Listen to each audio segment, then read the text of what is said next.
In the waning days of 1899, 16-year-old Private Percy Ward of the 2nd Battalion Gloucester Regiment left Sheffield, England for Cape Town, South Africa to fight in the Second Boer War. By the time Ward was discharged from his regiment in 1904, he had achieved the rank of Acting Sergeant Major and had been awarded both the King's and Queen's Medal for his service. He then joined the Public Health Department in Bloemfontein, where he worked as an administrator until 1909. Interestingly, the Second Boer War saw the formation of contingencies of ambulance men specifically from Sheffield, and Ward may have known some of them. Ward's time in Bloemfontein was fruitful. There, he met his wife, Miss Zella Celestine Fitzmaurice, and they married in 1905. Their daughter, Nellie Celestine, was born in 1908, and before the baby was a year old, she and her parents left Bloemfontein for the booming west coast of Canada, where they settled in North Vancouver. Perhaps the Wards were drawn to the relative wilds of British Columbia because other veterans of the Boer Wars had settled there, like T.S. Nye, who in 1903 selected a land grant in North Vancouver as part of his military service dues. Many British and Canadian citizens of the time were attracted to British Columbia because there was more opportunity socially and financially for working-class people there.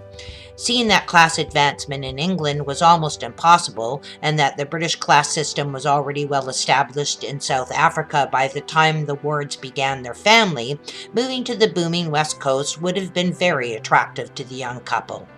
Once settled in North Vancouver, Ward was able to achieve enough financial success as a real estate broker between 1909 and 1912 that he could take a year off to rest.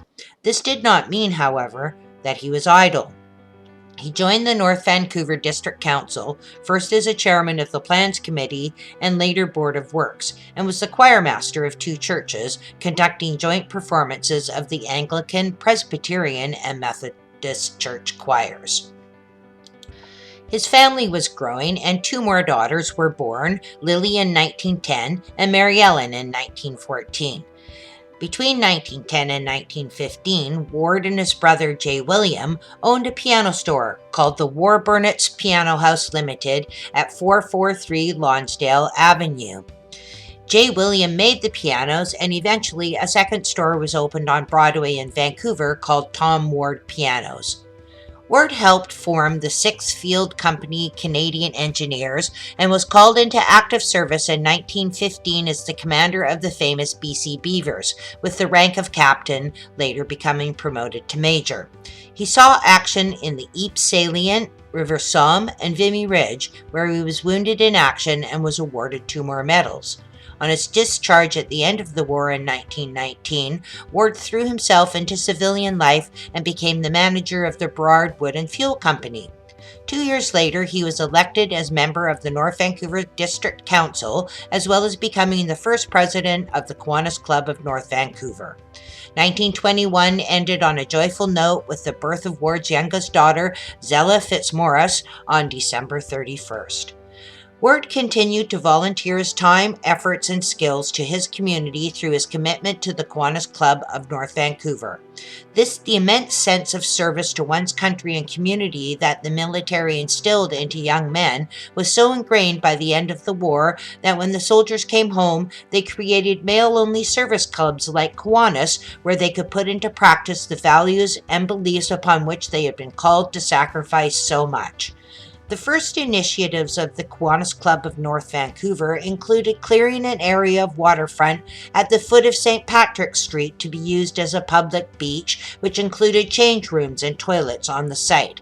At the same time, the club purchased an ambulance for use on the North Shore through a series of dedicated fundraisers, such as whist drives and dances.